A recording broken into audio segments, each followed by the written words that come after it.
So there we go. So we got a fan over here. So I'm gonna go a little bit. I'll explain why I love Yom Kippur so much, why it's like literally the best day ever. But we'll go into that a little bit. But we'll start with Rosh Hashana. So there's a major question that I have on Rosh Hashana. Major question.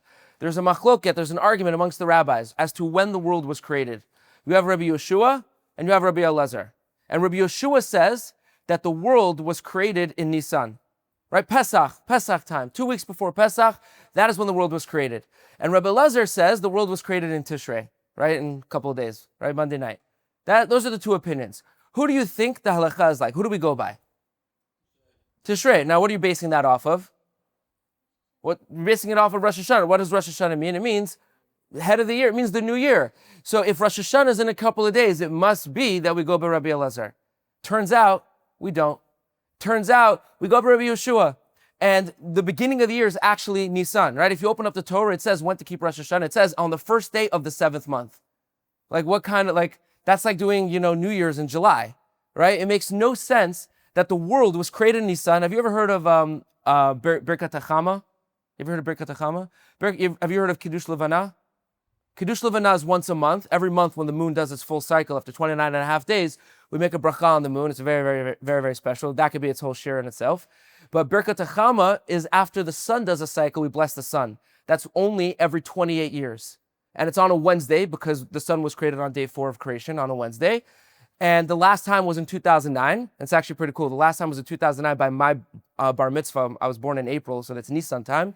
And my son, who was just born a year and a half ago, the next one is on his bar mitzvah, which is also ends up being my Hebrew birthday, his English bar mitzvah, and it's the day after Pesach. Set your calendars now. April 8th, 2037, I'll see you on the beach, sunrise. We're all going to make a blessing on the sun. Once every 28 years. Now, the reason why I say that is because when is this blessing? It's in Nisan, right? It's not when you think it would be. It's not in Tishrei. So you see our months go by Nisan, right? The Birkat HaChama goes by Nisan. All these things actually go by when the world is created, and yet, Rosh Hashana, the epitome of this is the new year, is in a couple of days in Tishrei. I teach in a high school, so you know the joke, like when everybody sees everybody, and they go, "I'll see you next year." I told my students today, I'll be impressed if you do that in Nisan. Like you pull that shtick at the end of Adar, I'll be very, very impressed. But anyways, that's my question. We're gonna leave this question for now. Let's talk about Yom Kippur. Rosh Hashana, we'll let it slide. So I want to kind of give you my pitch as to why Yom Kippur is my favorite day of the year. Have you heard before that Yom Kippur is like Purim? You heard that correlation? Yom HaKippurim. Yom Kippur is a day like Purim. Now, I don't know, I've just met all of you. I don't know what you guys do on Purim. I don't know what you do on Yom Kippur. I could just tell you for myself, my Purim and my Yom Kippur look nothing alike. They are vastly different in how I go about celebrating it. So what is the deal that we say Yom Kippur is like Purim, Purim is like Yom Kippur, right? So here's the answer, in short. The answer is that when Hashem created the world, He created 3 types of beings. 3 types of beings. Angels, animals, and mermaids. Now you're probably expecting me to say humans. I said humans. Mermaids. What we are is we are half animal, half angel. We are the mermaids of this world, right? In this mashal, this parable that I'm giving you, the angels are on land, they're men. The animals are fish, and we are mermaids. That's who we are, right? Animals have no free will. They have no free will because they don't have 2 different desires. They operate off of instinct. There are Hashem's robots in the physical world. And angels are the same thing. Angels are Hashem's AI. Hashem has like a mission and he gives it what to do. It's literally Hashem's AI. The angel's name changes based off of its mission. The same way you would name your AI, like when you go in ChatGPT and you name your chat based off of like what it's doing. Like it's the same AI, but it's a different thread. Those are the angels. And the same angel, so to speak, will change its name based off what it's doing. It's Hashem's AI. Angels just have a desire to sing to Hashem and get close to Hashem and just be spiritual. They're the animals of the spiritual world, and animals are the angels of the physical world. They just have a desire to do physicality. They want to eat, they want to procreate, and that's it, right? They have no free will. They don't have these 2 competing desires. You'll never hear of a dog who has all of its physical needs, yet wakes up in the morning and goes, "I'm just not happy." Like, what's the purpose of life, right? Dogs don't do that because they don't have a soul. When a person does that, that's their soul, because here's the catch of being a human. You are a mermaid. Which means no matter how much physical desires, that's only up until here. It's only half of you. No matter how much fish food you feed yourself, you still have to feed the man part of you. You still have to feed the angel part of you. That's why you could wake up in the morning and have all your physical desires and yet still be unhappy if you're not feeding your soul. And yet, on the opposite side, if all you do is feed your soul and you're this esoteric, like, I'm just going to learn and do tefillah and nothing, you're not going to live. You'll become an angel, right? Like, you won't be this mermaid in this world. You have to be physical. And you have to do both. And what this means is, what a human being is, what really a human being is you're not an angel and you're not an animal, right? You say my body, my soul, that's not who you are. Right? If I say my arm, that's not me. By definition, my this is not me. So even my soul, even my body is not me. Hashem gave me an angel part and an animal part, and the me is right in between. Right? Like think about it, it's like if the angel's team blue and the animals are team red, you are the purple sparks that meet. That's right, ani. The letters of ani, aleph, nun, yud. If you flip it around, it means ein, nothingness. We are the nothingness in between our animal and our soul, right? That's who we are. And ultimately, everybody is always existing in that space. If you work on your soul and you get better, you just gain more territory for your soul, but you're always going to be in the purple sparks. Does that make sense? So that's who we are, which means being a human being, the reality is that's kind of tough. We live our life in a constant state of milchama, in a constant state of war. We are always competing between our body and our soul. And every day we wake up and we have to make decisions. Do I feed my body or do I feed my soul? And unfortunately, those are not the same thing. They actually compete. Those are competing values. Every time you feed your body, you're not feeding your soul. And every time you feed your soul, you're not feeding your body. And that's a difficult place to be. And I think that's the struggle of being a human being, right? Anytime people are depressed and struggling, it's because they're out of balance in some direction, right? So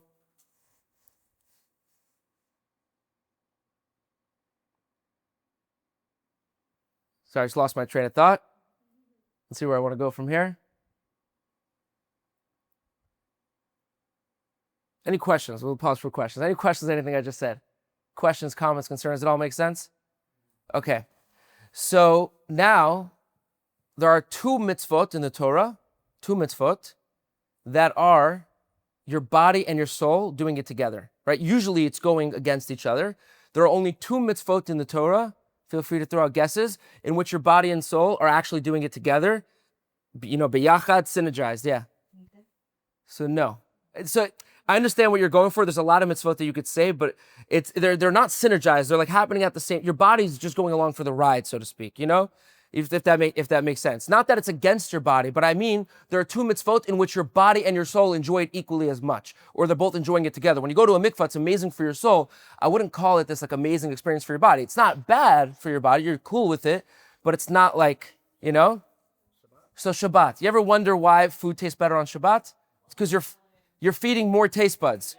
You're feeding your physical taste buds, and you're feeding your spiritual taste buds. So on Shabbat is a day in which you are feeding your body and your soul. This is what makes Shabbat a day of rest. What is it a day of rest from? It's a day of rest from this world, from the war that this world is. For 6 days, you live with these purple sparks, this war. And on Shabbat, it's a day of rest. Now, it's not a full day of rest. You're still in the war, so to speak, but they're synergized now, right? Your body and your soul are working together. But you still have to make the decision to synergize them, right? The other one, by the way, is marital intimacy. That's your body and soul at the same time. Of course, it's a thing to do that on Shabbat. It's the ultimate, right, for your body and your soul. But those are the two mitzvot. So, people think it, but nobody wants to suggest it, So, and again, it's not regular intimacy. It's only marital intimacy, right? Otherwise, it's just your body. So the reason why I say this is because Shabbat is not like a day off from this war. It's a rest from this war. But there is a day that's off from this war. And that's Shabbat, Shabbatot. What is Yom Kippur? We call Yom Kippur the ultimate Shabbat. Shabbat, Shabbatot, right? Hashem put a week full of Chagim in our year, like from the Torah, not like rabbinical, right? We start off, and I'm going to start off with Nisan, not with Tishrei, because that's the beginning of the year. So we have the first day of Pesach, the seventh day of Pesach, Shavuot, Rosh Hashana, the second day of Rosh Hashana, even though it's in Israel, is also rabbinical.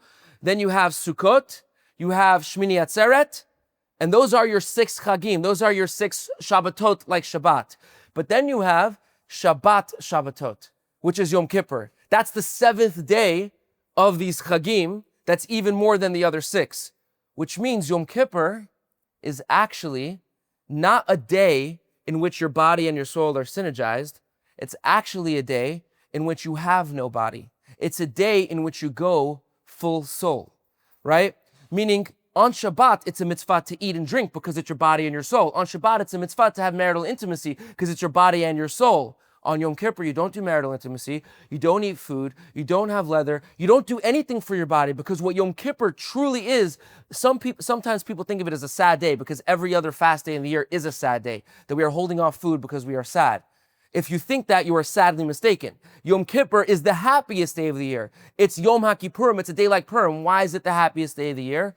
Because it's a day off from the body. It's a spa day for your soul, right? So going back to our example, every single day you are a mermaid, right? Every single day you are a mermaid. But the reality is this war is an unfair war, because where does a mermaid live?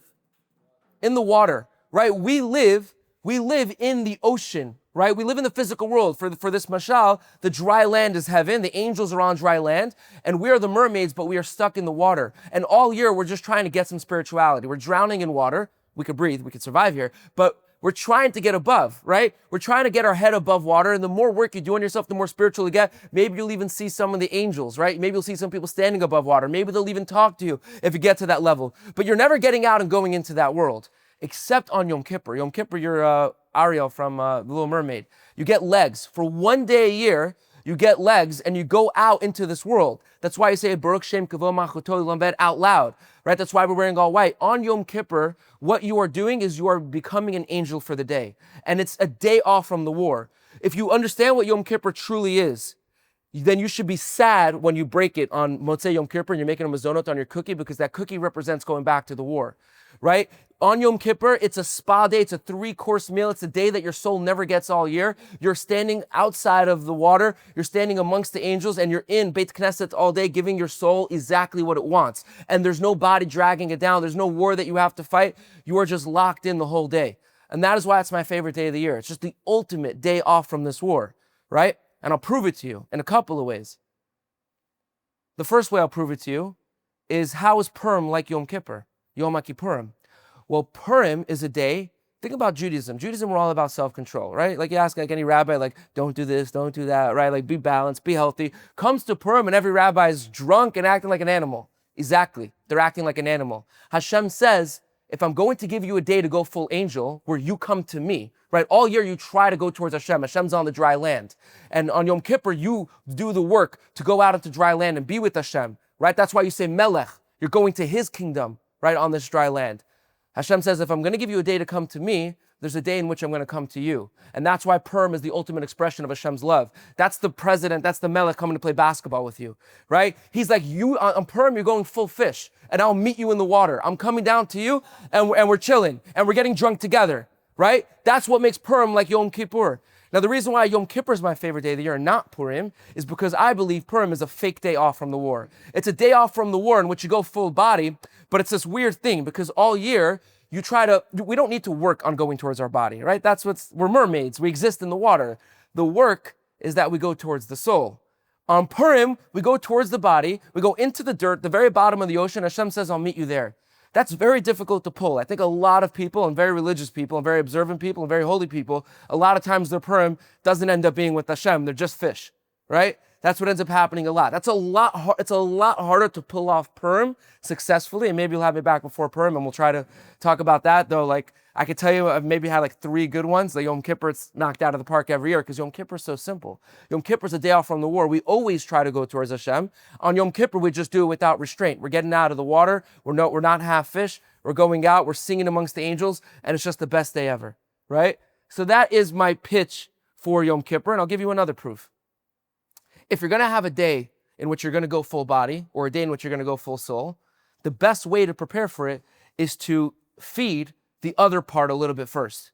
What's Erev Purim? What do we do on Erev Purim? It's Tanit Esther. On Erev Purim, you fast because you're about to go full body. And on Erev Yom Kippur, you're not allowed to fast, right? They say that eating on the 9th of Tishrei and Erev Yom Kippur is as big of a mitzvah as fasting on Yom Kippur, right? So you have to give your body on the day before. You prep for it the same exact way. And I'll give you one more proof that is really amazing, which is this concept that I'm telling you right now, it's something that, I don't know, Hashem gave to me, I don't remember, maybe a year, 2, 3, 4 years ago, I don't know. It's this idea that I thought of. And then I was thinking about it more, but we read on Yom Kippur during Mincha, inexplicably, for no reason, we read Sefer Yonah. And Sefer Yonah is just about this guy, Yonah, who's a prophet. Hashem tells him, go to this non-Jewish city in Nineveh, tell them that I'm gonna smite them if they don't shape up. And he's like, nah, I don't want to. And he gets in a boat, and then what he does is he gets up in a whale. That's like, okay, what is all this, right? The Zohar says that Sefer Yonah is a mashal, it's a parable for your body and your soul, in which Yonah is your soul, Ben Amitai, the son of Hashem, the son of Emet, the son of truth. And Hashem comes to him and says, the word of Hashem comes to Yonah saying, this is Hashem coming to your soul and telling them, you have to go to the world, go to Nineveh. And then when you get to the world, you go down to Jaffa, which is where he goes. You get distracted by physical beauty. You go to Tarshish. And what is your soul's vehicle of transportation in this world? It is the boat. Meaning, according to the Zohar, Sefer Yonah is that the ocean represents the physical world. The boat is the body in which your soul gets around, and Israel is heaven. That is literally what he says, which we read it on Yom Kippur, and I just explained this for Yom Kippur. The whole thing is about it's the ocean and the land, and it's literally what we read on Yom Kippur, right? So when I saw that, I was like, all right, like I'm pretty sure Hashem had this in mind. I'm co-signing it, So that's why Yom Kippur is my favorite day of the year. Any questions, comments, concerns on that? Nothing? I thought it was awesome. Okay. It is awesome. No, but also the Yonah thing blew me away. Anyway, so with that being said, I still need to answer the Rosh Hashana question, right? We didn't answer that. Here's the answer, and I'll give you the first answer, and then I'll tell you about the second answer in a moment. The first answer is, and let's just revisit the question: why is Rosh Hashana in Tishrei when the world was really created in Nisan, right? And we have these two rabbis. One rabbi says it was created in Tishrei, and the other one says it was created in Nisan. We hold like the rabbi says it's in Nisan. Come the other rabbis and say, no, these rabbis are not arguing. They actually agree. The first rabbi, Rabbi Elazar, who says that the world was created in Tishrei, he was not talking about the actual birth of the world. He was talking about when Hashem thought of the idea, when Hashem conceived the idea of making the world. It's the conception day of the world. It's when Hashem, thought of it. And Nisan, the other rabbi, he's talking about the actual birth of the world. So to speak, Hashem was pregnant with the idea of creating the world, and then the world was born, right? That's what they say. So now I could easily say an answer, okay, so we're not celebrating the birthday of the world, we're celebrating the day that the world was conceived. Except, anybody here celebrate the day that they were conceived? Or you celebrate your birthday, right? I mean, we're Jewish, so we all have two birthdays. Like if one birthday cake's not enough, you can celebrate your solar birthday, your trips around the sun, and your Hebrew birthday. If that's not enough, you can go to your parents and find out if they even know what day you were conceived, and then you could have two more of that, the English date and the Hebrew date. But nobody does that. But for the world, we do that. For the day of, for Rosh Hashana, we're like, let's skip the actual birth date. Let's do the day that we were conceived. That adds up. It's like, no, that makes no sense, right? So here's an answer, and there's two. Here's the first answer. And the first answer hit me last year, Rosh Hashanah. The answer is that oftentimes, what is this season, Elul, Rosh Hashanah, Yom Kippur all about? It's all about doing Teshuvah, right? That's what it's about. Oftentimes, what stops a person from doing Teshuvah is, I've already tried 5 times, so I'm not even going to try again. I've tried to quit cigarettes 5 times, so I'm not going to try a 6th time because I won't be successful. That's what stops people from working on themselves. It's not the effort, it's the fact that they don't believe that they'll actually see the end result. And there's a massive lesson here. The lesson is Hashem is telling you, if I wanted the end result, if I wanted your Teshuvah to be born, then I would have made Rosh Hashana in Nisan. All I want you to do is to conceive Teshuvah. All I want you to do is to try. Hopefully by the time Nisan rolls around, and you get to the other side of the year 6 months later, hopefully your Teshuvah was born. But that's not even what he's looking for. He's just looking for you to come up with the idea. He's just looking for you to try to conceive the idea of Teshuvah, and hopefully your Teshuvah will be born 6 months later, which I think is a beautiful answer. It's a real powerful testimony to Teshuvah. But about, what time is it now? 9:13. At 7:40, I was reading commentary on Yonah, which is related. I was reading commentary on Yonah to see if I'd find anything from my Yom Kippur portion to build on it, right? And the commentary was specifically about the what the Zohar says, which is that Yonah represents your soul and the ocean represents your body. And I saw this thing that sparked this thought just now, which I love this answer way more now. So I'm very excited about it. I just told it to my wife. Nobody else knows, so you guys have to let me know if it's a good answer. This answer blew me away when it hit me just now. Hashem legit just dropped it in my lap for you. So because I was going to end already. so here's the answer.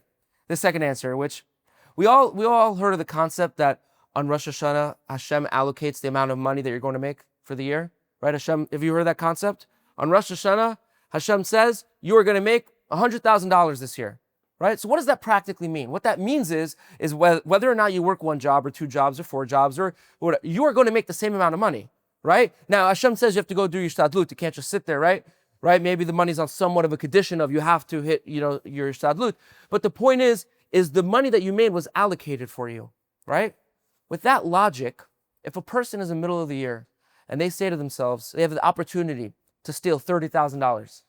When they steal $30,000, they didn't steal anything. Hashem allocated $100,000 to them. Now they're just going to make $70,000 clean, and they will have gotten $30,000 dirty. They didn't do anything except move the money from a clean account to a dirty account. They took the money that was going to come to them in a clean way, and now they're taking it in a dirty way. And by the way, if they already made $100,000 that year, then they just won't be successful, right? The stealing won't even work. It's been allocated, right? You're just playing yourself, right? You could take the same concept, you could apply it to everything. Pleasure. Hashem allocates how much pleasure you're going to have this year. Which means if you have an opportunity to do something pleasurable in a non-allowed way, then all you're doing is moving it from the clean account to the non-clean account, right? There's this story in the Gemara where the student hears of this really, really famous prostitute. She's like the most beautiful, beautiful woman, and everybody hypes her up. He pays her money in advance. He travels from Israel to this island, right? He gets there, and this whole elaborate thing where she's like on the 7th bed, and he goes to climb up, and as he's about to get into the bed, right, his tzitzit hit him in the face. And he goes to her, I can't do this. And she's like, you paid all the money up front. I'm really expensive. You showed up, you traveled, you climbed all the way up here, and you're like, no. And he's like, well, the tzitzit hit me in the face. It made me realize this and that. He's like, I'm going to walk away. And she's like, I need to know who you are. I need to know who your Rabbi is. Tell me about you, right? So he says who he is, this and that, and he goes back to Israel. This woman travels to Israel, and she goes to the Rebbe, and she says, I want to convert. And he sees that she's sincere, she converts, she marries him, right? That pleasure was allocated for him. Had he taken it in a non-permissible way, he would have had it. He was going to get it, but he didn't, so now he's getting it in a permissible way, which means for us every single year, if there's a moment of opportunity for pleasure, it's the same thing as the money. We're moving it from a clean account to a non-clean account. And if you had all the pleasure you were supposed to have that year, then you'll do an act, an avera, that's supposed to be pleasurable, but it won't be. How many times do people do something that is, at least usually when you do an avera, it is pleasurable. But if you maxed out for the pleasure that year, it won't even be pleasurable. Now, the reason why I say this, how does this answer the Rosh Hashana question? This hit me tonight. I saw this idea, and I'm going to tell you what hit me. What hit me is that Hashem decides for us how much money we're going to get this year, how much pleasure we're going to get this year, how much happiness, how much this, how much that. But he doesn't decide how we're going to get it. He just has the thought, you are going to make $100,000 this year, but you decide how that thought is going to be born. You decide if it's going to be $100,000 clean or 50-50 or 60-40. You make the decision of how the money will be born, how the pleasure will be born. And that is why Rosh Hashana is not a Nisan. Because on Tishrei, that's just about the conception. Hashem is just telling you, I have this thought, this is what's going to happen. But the birth is up to you. Which to me is this most powerful lesson, because this takes Rosh Hashana not from now. Right now, my first answer was, okay, just work on things, but don't, you don't need it. You don't need to be successful, which is a good answer to get you started. The second answer is so much more powerful, because that means in Nisan, you can sit there and you have an opportunity to do something and you go, I'm not even doing anything. It's already, the thought was already in there. It's just, I'm just making it come in a way that's not supposed to be good. So I'm accomplishing nothing. So with that being said, I want to give everyone here a bracha that they should have an amazing Rosh Hashana, that they should, lock in, get in the zone, connect with Hashem, connect with themselves, and skipping to Yom Kippur, enjoy the day off from the war, and go full angel. So yeah, thank you for having me. Any questions, comments, concerns?